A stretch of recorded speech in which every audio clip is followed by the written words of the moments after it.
Hey, what's up, guys? So today we're going to talk about a pretty good topic, a pretty commonly asked topic on Instagram pages and forums and such. And that topic is booking your first safari or going on your first safari. It's a common question. You hear guys say, well, what country should I go to? What species should I look for? How do I find the right outfitter? They ask all these different questions, which are great questions. And they ask them on these forums and groups, and you see a lot of different answers because there is a lot of different answers. It's just, it's a lot of funny stuff going on with guys, the way they ask questions and the way they get answers.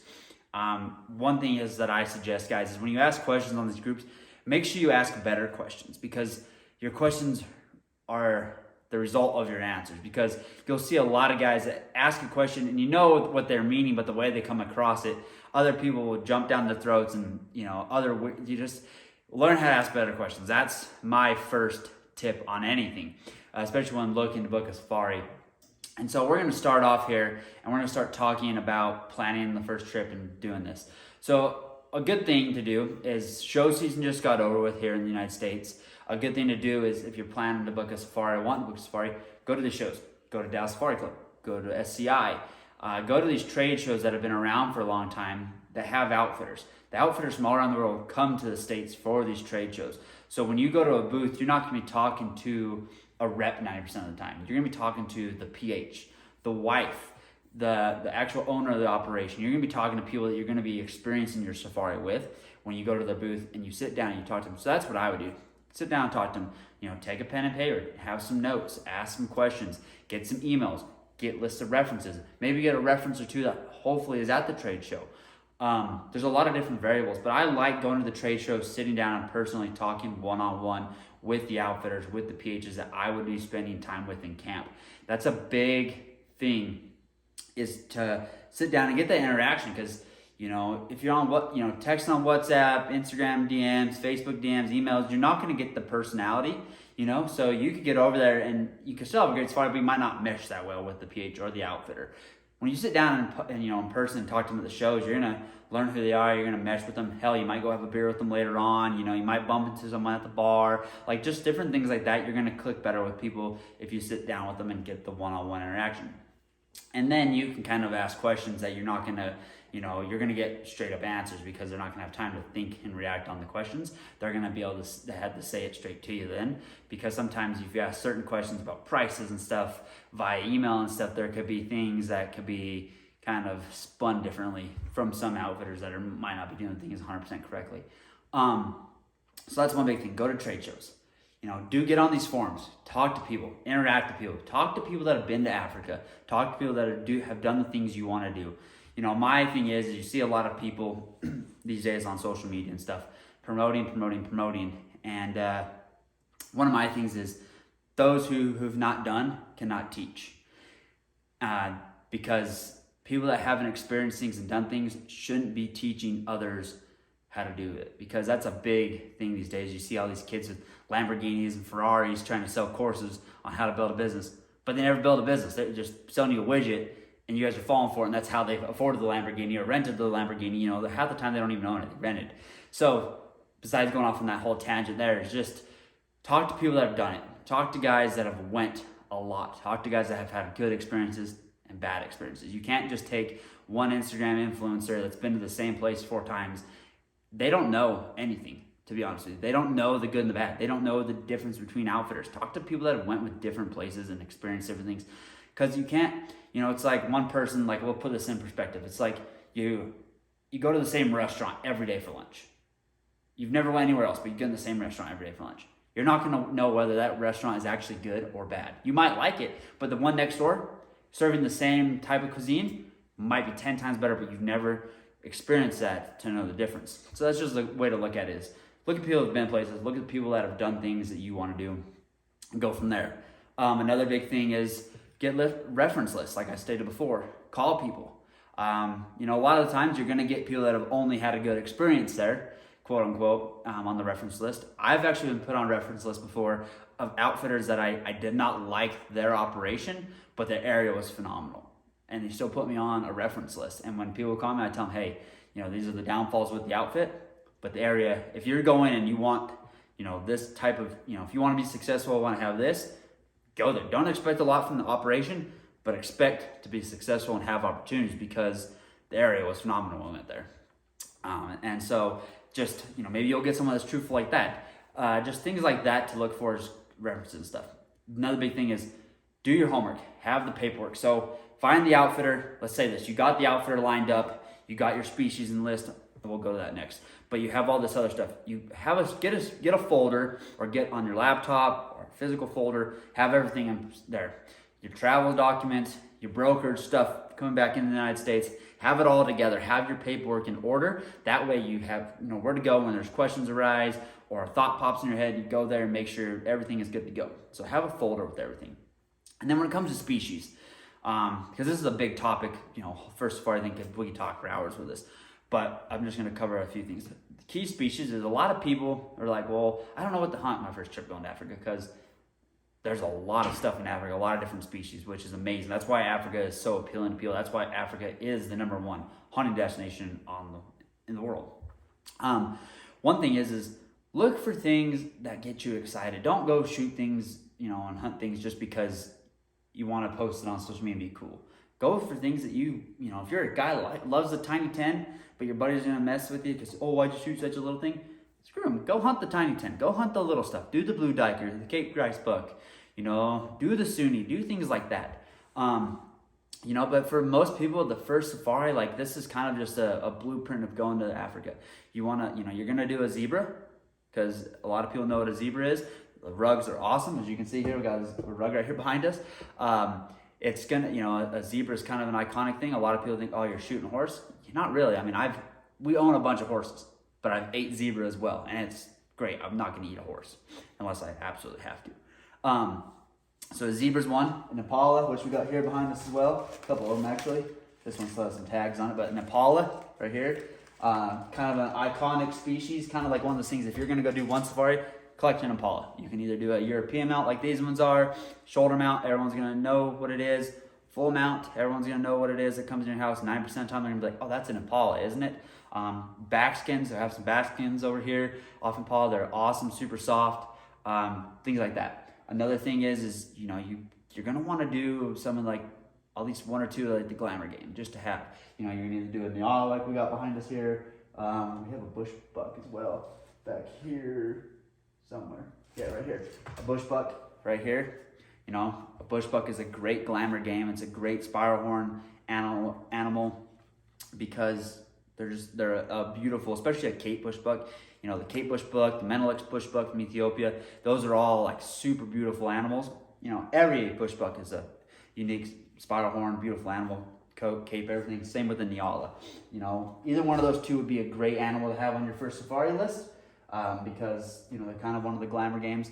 And then 3 other species I say you should have is a warthog, because a lot of people know what a warthog is. They picture Pumbaa. When you can either have a shoulder mount, life size mount, European mount, they all look great. And then we're gonna go into you're gonna have to do a kudu.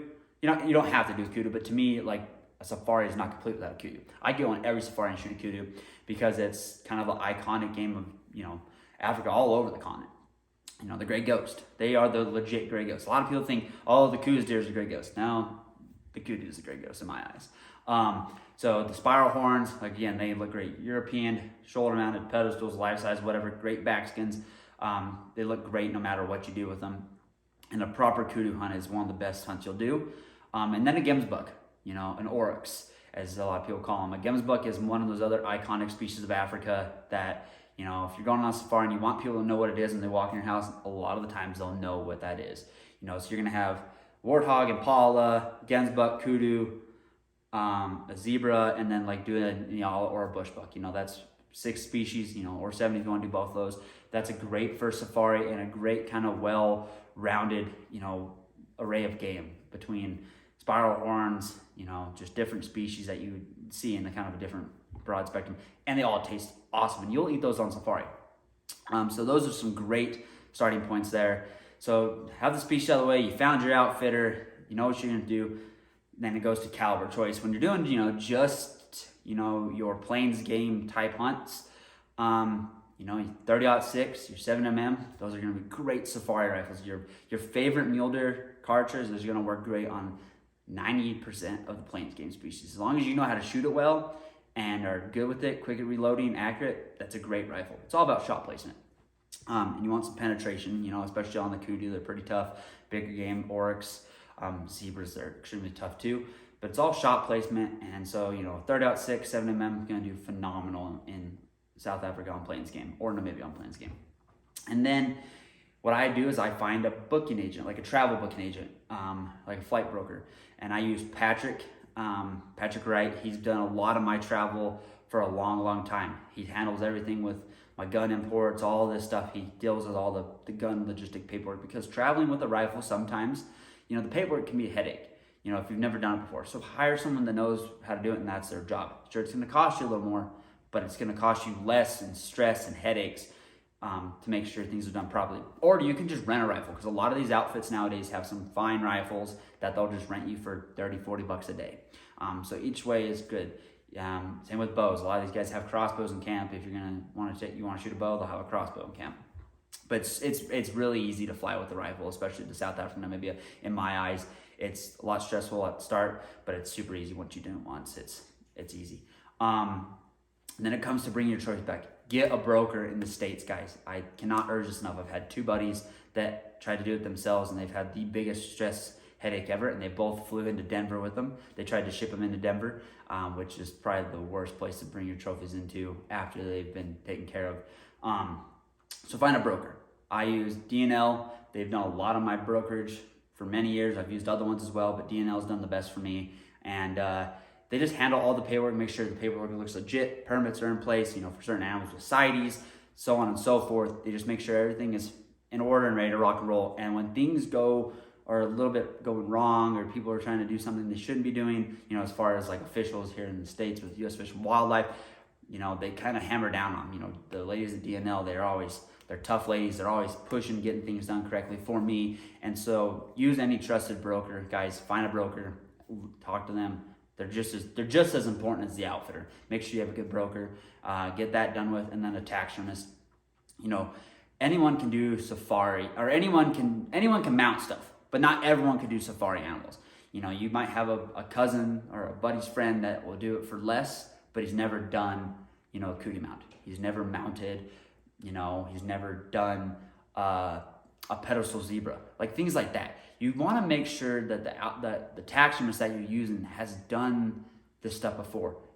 I personally rather use a taxidermist that's been to Africa or has the love for Africa, maybe not as much as I do, but has a little bit of love for Africa, that they study the game. Because guys, a lot of these safaris are once in a lifetime trips for people. You don't want to come back and skimp and have a horrible mount or a poor mount, because then it reflects on the memories. You look at that kudu on the water, like, man, that's an ugly mount. And then it puts it doesn't help your memory. Instead of when you look on the wall and see that magnificent, well done kudu, and you're just like, man, that was the greatest hunt of my life. So take your time picking take your time picking an outfitter, obviously, but take your time picking a taxidermist.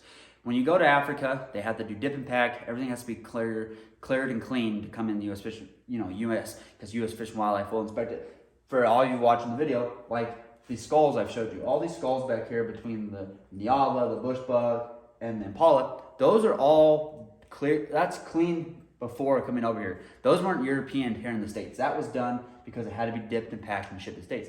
You can take this and put it on the wall and it looks just great. So you don't got to rush the taxidermy. If you need to save up to mount the stuff, save up. Take a little time, save up, and make sure you do it the right way. Because you can display it properly without having to pay extra money to do it. You know, just put these little hooks on the back, as you can see here, and this Nyala is ready for the wall and looks just fine. So take your time, pick a good taxidermist to do your work, because those memories are going to last you forever, and that mount is going to live longer than you for most times. And people, your kids and grandkids will look at that and be like, man, I want to go to Africa. I want to hunt a Nyala. I want to hunt kudu. I want to do this, because they see that mount in your house or in your trophy room or your man cave, just things like that. So take your time on that. Don't rush it. Make sure you go with a quality taxidermist. There's lots of them here. There's even some good ones in South Africa. The work in South Africa has actually went leaps and bounds since it used to be. It used to be pretty poor work. It's getting better now, and some of it's really good. Splitting Image Taxidermy, they do some great work. They've actually done all my shipping as of lately to me. And so they do some great work if you want to have it done there. And they've actually done videos of comparing that to shipping and stuff, and they actually come down pretty close. We'll dive into that later on. So just depends. You know, like I said, guys, don't rush anything. Don't skip on anything, because these are memories that need to last you a lifetime. And I think it's important. And so that's kind of the first go round of planning a safari, picking what you want to do, finding the outfitter, you know, questions to ask, you know, taxidermy, flight booking agent, and a broker bringing your importing your trophies in the United States. Those are some key things, and hope this little video and podcast here has helped you guys, gave you some insights, some tips, and stay tuned for the next one, and good luck on your next hunt.